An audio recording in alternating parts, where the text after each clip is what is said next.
This takes us really to section number 2, which talks about politics and the internet and human behavior. So you're on, David, for phase 2 of this. Yeah, thank you very much. Well, oil's been political or geopolitical from the get-go. The history of politics and oil really starts out when the British Navy discovered it was way better for warships than coal. It has more powerful, and that resulted in the big discoveries in the Middle East. And so that's why the Middle East looks like Western Canada. That was the British in action with their survey transits. If you look at the borders between Iraq and all those countries over there, it's just like Saskatchewan, Manitoba. You know, this is the British in action. They made no adjustments for the geography. At least we did that with the Great Divide in Alberta, BC. Or the cultures or all the other factors that affect that. And so that's when oil became a weapon. A political weapon. Of course, it was very political, as was said in the introduction, or maybe it was in the chat that Perry and I had before, that when the First World War, thanks to oil, that's when they had political, and these are all political wars. All wars are political in a way because they had the airplane, which was a coal-fired airplane was not practical. The solar-powered airplane, nobody conceived that yet. And then away it went with, and the reason that we won the war, and this goes back to Jurgen's epic book, The Prize, which is on the shelf. And he talked about how the West won, and it was really the oil fields of West Texas that made the U.S. the powerful force it was in the First and Second World War. That's what happened at Turner Valley.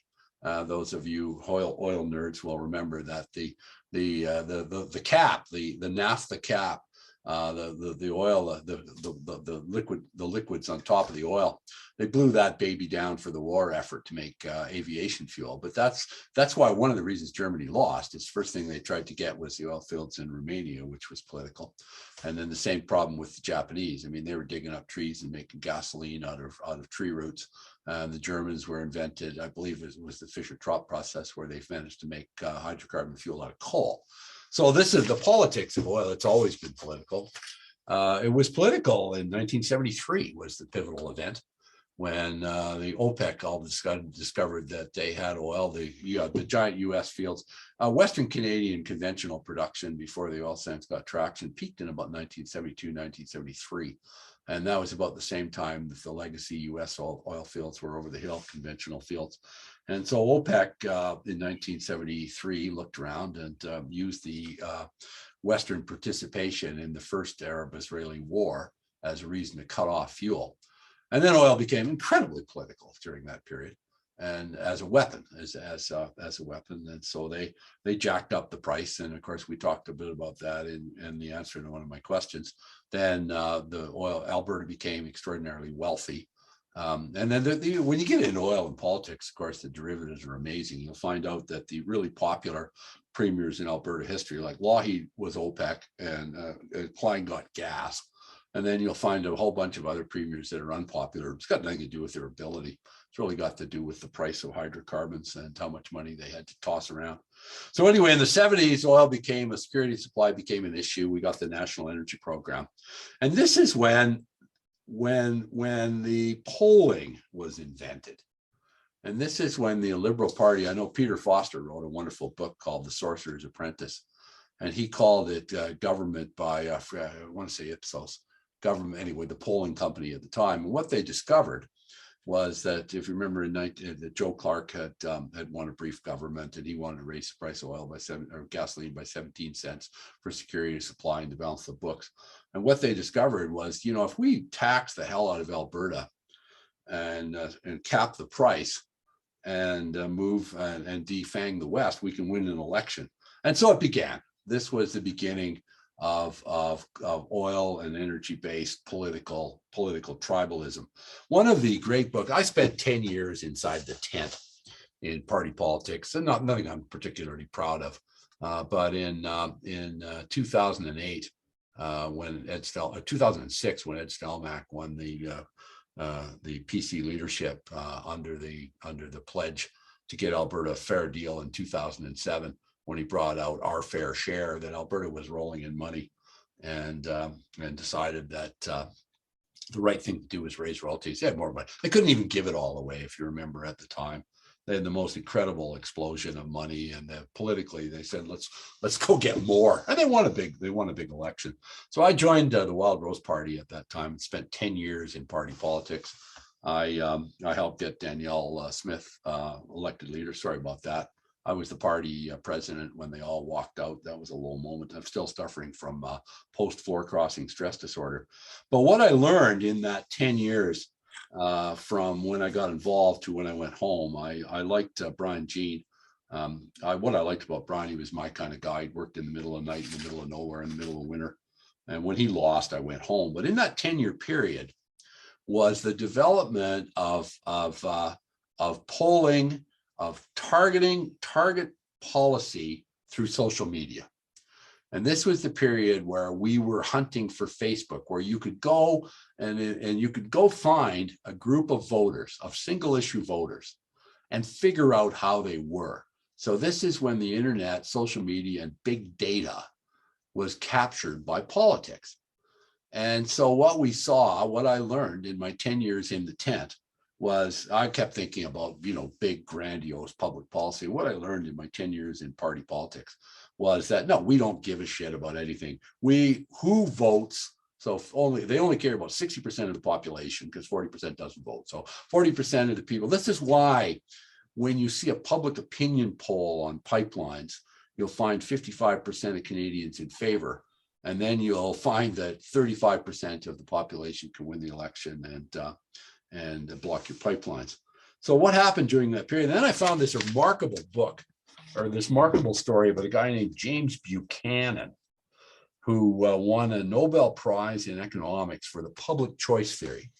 And it was fascinating reading, because the public choice theory was this: one of the foundations of economics is self-interest. So what Buchanan did, was it for that 36 years ago? He said, well, how come is it when you're elected to public office, why is it you suddenly become altruistic? Why don't you just do things to your own benefit? And everybody kind of knows that, that, you write a big check, you get a meeting with the minister, and on and on and on. But he institutionalized it. It was so revolutionary that he won. And the public choice theory simply was that politicians are not altruistic. Politicians go where the votes are. And so you've got the combination of, you've got the new tools to find your voters. You got the internet scaring the crap out of everybody on climate change.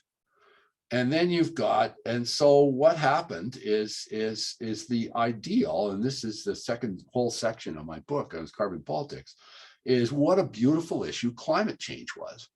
Because you could be altruistic and go find a very, very focused tribe of voters and deliver the bacon, all in one fell swoop. And so this is one of the reasons why we end up with John Horgan. And John Horgan is a real pro-industry guy. Anybody who knows his background, he was a union leader. He was all for building LNG plants. He was all for energy, or sort of Northern Gateway. He was a non-government union guy, loved the jobs. But what he discovered was there were more votes to be had by campaigning against Trans Mountain. And what else matters except winning the election? And so this is what Trudeau did in 2015.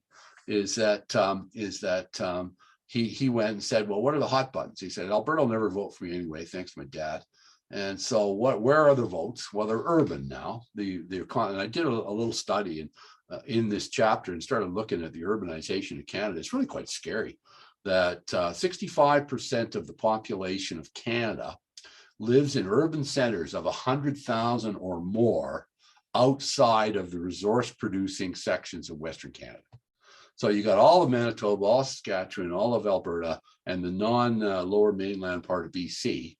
And 65% of the voters outside of those areas where we still dig things up and sell them and grow things, and of course includes the entire Western Canadian Sedimentary Basin, live in large urban centers. And large urban centers, what do they know about energy? Well, the switch is on the wall. There's a gas station on the corner. There's an airport nearby. And I'll unplug my cell phone charger at night as my contribution to reducing my energy footprint. And they were told that you don't have to worry. You vote for me and I'll fix it. I'll fix it. I'll take those guys down east. I'll block pipelines. I'll tax carbon. And so what it became was due to an incredible set of circumstances, it became a political issue that if you vote for me and I'll change the weather. And I don't think anybody thought this through. And this has got nothing to do with the science of climate change. I want to stop here again. I am not for 1 second. In fact, just to show you how strongly I feel about this, I've got one slide I'm going to show you here, just because I think this is incredibly important. This is renewables versus fossil fuels. Did I do that right, Perry? You're up. Yeah. Here's a sort of 100 years of history. And this is fantastic. I want to say this because I believe it. I think electric cars are a fantastic thing if I could just get to Edmonton and back in the winter. I think that wind is fantastic. Hydroelectricity, Alberta is based on it, certainly southern Alberta. We love the stuff, and nuclear power is wonderful. But here's the reality of where we're fighting this election. We've got the incumbent fossil fuels, and traditional biomass is wood and grass. And we're looking at, and then so all of this promises, all these elections, all of these pipeline blockages, and we have not made a dent, because what's happened during this time is, the good news is as the population is growing and energy demand has grown as we've modernized, the good news is that a lot of this is being filled with renewables, and it will continue to be done to do so. But the reality is from a political point of view, I just say that energy and politics have become intertwined. It's because of the climate issue. I think climate, frankly, has been exploited by the political process and has obfuscated the needs of energy. The primary function of energy should be supplying energy. It should not be a political battlefield, and it has become a political battlefield. And that is, so the politics is, they're looking for the next issue. The good news is that this will change. Politicians are very predictable, like Klein said, or many said, find a parade and get in front of it. So when security, supply, and the cost of energy becomes an issue, they'll do it. But until such that happens, this was all oil's energy has always been political. It's always been geopolitical. We're reminded yet again, and this has led to, certainly in my view, in Canada and places like Europe, they've made some very poor decisions. They have bringing on renewables is a great idea, but the pace at which renewables were brought on has exceeded. They were brought on at a certain pace, but they have not backfilled. They don't have storage. They don't have backup supply. So they've been mothballing coal and gas, as we're learning the hard way, at too high a rate. And so that is the climate energy politics, and it is, frankly, I don't think it's served us well. It's the pace of the transition that is really becoming the issue, not that it is necessary. I think there has been a general acknowledgement that we've got to deal with climate change. I'm there. Yeah, you bet. The biggest issue is those that have the levers over the pace of change from your graph seem to not be making an impact, and those that want to see change seem to be proclaiming the sky is falling as an existential crisis. Everything needs to be done immediately. Here's the other graph that sort of reinforces what I said. I put 19. This is out of my slide deck of the same title as this presentation, and of roughly the same title. But here's 1988. This is the high water mark. This is when James Hansen wakes up the world. And look at the behavior in the West, where we could. And so the United States, look at their emissions, and that's been done by replacing coal with fracking. And the EU has done its part, and Europe's done a great job. North America has generally declined in terms of total emissions and this is a combination of factors. But look what we've done, India and China and the rest of the world. And so what we've done as we make these decisions, in Western Canada, and in Canada and North America and Europe, as we decarbonize, as we go to these COP conferences and make all these pledges, the problem is all we've done in the West and this wasn't my idea. This was a very clever writer out of Britain, Tim Watkins, who writes The Consciousness of Sheep. He said, well, we've just outsourced our emissions. What we have done in our, for whatever, the combination of everything I've said, we have not reduced emissions on a global basis. We have outsourced the emissions. And so the conclusion that I came to in my book is the best thing we could do is to help China decarbonize coal. And that's just not a vote getter. But anyway, we'll get to that in the next section. But I just wanted to, this was the last piece of data that I classify as foundational in my assessment of where we're at. Well, we'll come back to China in a moment. Greg, you've got a question? I'll just fill in some color around. Thanks, David. It's always tough to characterize history. This revisionist history, people that haven't been there, weren't around, make up stories. And again, the algorithms on social media feed the often incorrect worldviews, misinformation, disinformation.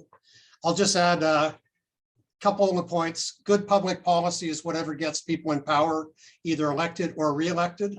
I would put everyone on to Jody Wilson-Raybould's book if you want a 2020, 2021 take on that. On the National Energy Board process, I was there as that was happening, representing little outfits like Suncor and the government of Alberta. Those proceedings were set up to regulate the build of facilities and the rates under which those facility costs would be recovered by regulated utilities. Yeah. They weren't set up to deal with social acceptance or anything like that, completely ill-equipped. Yeah. So as that wave came, everyone at those hearings was just going, what's going on here? People stated they had an interest and the NEB was completely ill-equipped. And I would argue still today are ill-equipped to deal with those sorts of movements.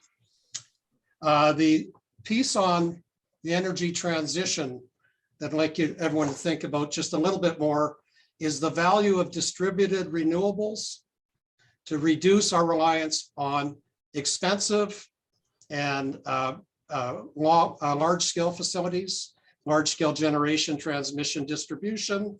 If we have renewables at the point of consumption, we can actually reduce our reliance. A lot of those facilities we're either building for new demand or replacing due to retirement.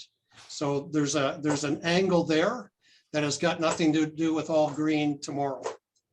My questions, wondering if, and maybe get Bob Mitchell to chime in as well. Are you familiar with Bill Reese out in Vancouver? He's a scientist and he's done some of the most articulate science on the climate change. It kind of winds up in the same place we have today, is we have no idea how to move the whole issue forward collaboratively. But Bill Reese's work is fantastic if anyone wants to look and delve deeper into the science. And a Calgarian by the name of Dr. John Harper, if anyone here has heard of John's work. And John was a geologist, geophysicist, and engineer, university department head, and international energy consultant around the world, worked in over 80 countries. And he wasn't a denier, but he has a chart, which I still have, unfortunately passed away 2 years ago. And I call it the ping-pong ball slide. And it talks going from ice age to evaporative 5 times. And the ping-pong ball, ice age, evaporative, ice age, evaporative, ice age, and we're halfway up. It's a 300 million year slide. We're halfway up. You could ask a 3-year-old where the ball's probably going. And so John's not a denier. He just doesn't think there's anything we can do on CO2 mitigation to stop that ball. And we should be spending our time on reducing plastics, pollution, poverty, and I would add to that list using our renewable bitumen or non-renewable resources like bitumen to make carbon fiber and glass and not use it to heat our homes and drive around. So a lot there, but over to you, David.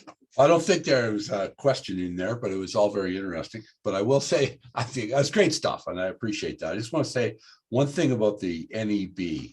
And you said, and I appreciate your background and your perspective and And we're going to get into the economic section on your bit about distributed renewal. Going to your point about the NEB, what I discovered just in the early 80s was we had the lodgepole blowout of 1972 and then 1977, and then Amoco in its wisdom, within sight of the other wellhead, drilled another one in 1982. But anyway, I had the magazine, and so this was a top of the line story. And then we had the critical sour gas commission. Lougheed was mad, and why nobody threw a match on it was beyond me. But anyway, they didn't. And what I discovered at that time, when and this was part of the great phenomena, what I discovered was how much politicians loved regulators. And the economic case for drilling a sour gas well was very good, but going to the people that lived nearby or downwind after they'd all had we sprayed sour gas all the way to Winnipeg. That was a hell of a well, boys. And ladies, we should own that baby. That was apparently, how much was it flowing? Oh, we don't know. Well, the guys that know, the AOF testers, when you got 9 5/8 blowing full bore, they figured it was 300 million cubic feet of gas a day. Anyway, I digressed. We did have some great reservoirs in Alberta back in the day. But what happened is they went to the ERCB and they had this task force. And after that, the government, politicians love regulators because they say, well, I'd like to drill a sour gas well in your community. And to save any politician from having to stand up and say poison gas is good for you, we'll have a public hearing. And so this is what really the flaw in the National Energy Board was, that you bring the point up very well, is the NEB was constructed as mechanical for facilities and laws. But when social issues came in, they said, well, what about the pollution? What about the carbon footprint? And as the momentum gained on the climate issue and all the rights issue, as how I feel became as important to how I eat, then politicians increasingly deferred to regulators. And that's what happened to the regulators, is they were given, they were a cover for lack of political courage among the political class. When the polling indicated there were more votes to be lost by standing up for a pipeline than there was to be gained by not building it. Well, Eric, you lived through that. You've got a question. Yeah. I just want to put a few things in perspective for people to just jog your memory a bit, and hopefully I don't talk too long. But first of all, energy security was not always the big issue. Twice Syncrude, we got our permit canceled because the world was concerned too much oil would be brought onto the market. Yeah. Just remember that. And it was only Peter Lougheed in 1971 who finally said, Syncrude, you can go ahead, but you will never ever produce more than 109,000 barrels per day. Yeah. Which of course, Syncrude is producing 350,000 barrels today. So that's one thing. The other one, David, and I'm not being defensive here, I love your description of us guys in the boardrooms, the oil and gas industry. But, some of us actually did work out there, tried to do positive things. I spearheaded the National Oil Sands Task Force, which was made up of 35 organizations and 70 individuals. Took 2 years to come up with an energy vision for Canada. We changed, we did a number of things, changed the fiscal regime across the country and that. And Anne McClellan called it the most successful Ottawa campaign strategy since the free trade debate with Brian Mulroney. So we actually did do some things that are positive. All the different stakeholders were on that task force. I tried to get the environmentalists, or we tried, I shouldn't personalize it totally. They didn't want to come.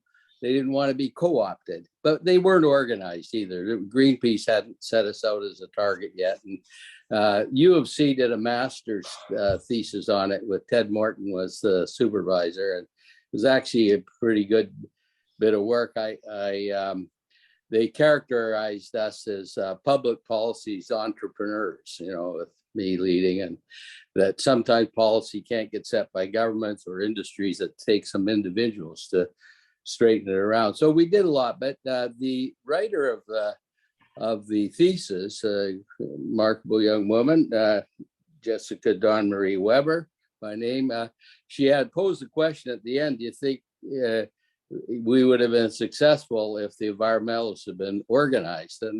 And I think you've been beating around that a lot, because somewhere along the lines, and maybe it was the internet, I think that's how you characterize, but we came up with this term that started to pervade things called the social license to operate, and nobody ever could define what that meant. But at some point, we turned this whole issue from a factual, energy supply demand type of issue into a religious issue. It's like based on belief.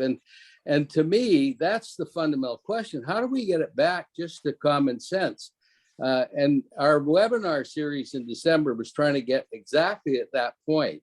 Instead of always, like right now, the strategy around climate change, if you'll have to excuse me for saying this, is shut down fossil fuels as fast as you can. The strategy ought to be reduce emissions. They're not the same thing. I mean, how can you get rid of fossil fuels when the infrastructure is not there for the alternate energy supply to be there? The production side only produces 15% of the emissions. 85% come from home heating, business heating, motor vehicles, all that. Yeah, we don't have the infrastructure in place. Surely can't we get that issue on the table and start timing this thing? Eric? So that's the one of the issues. The other one, and I think Ukraine's situation is going to blow it out of the water, is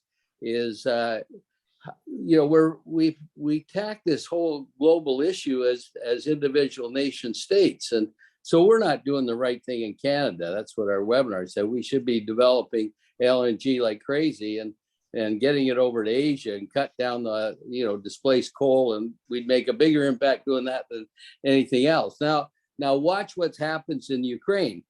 Canada has said we'll stop Russian oil imports. I don't think the US will do that because they're worried they're going to explode their prices. So, we can't seem to look at this thing as a global issue. So how do we get it from a religious basis to just some common sense working?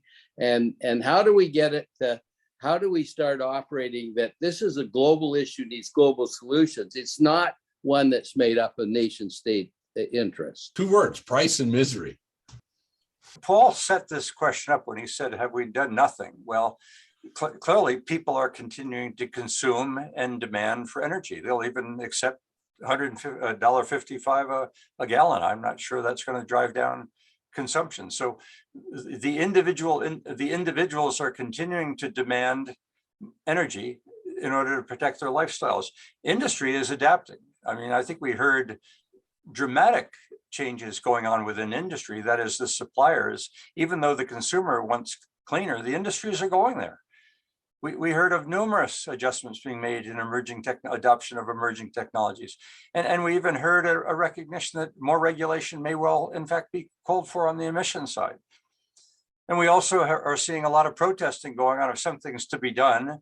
We're seeing people protest in Ukraine to keep them away from their nuclear plants. We're hearing individuals protest in the streets of Canada to try and make adjustments as well. So we are seeing people reacting, meaning the issue is becoming more popular.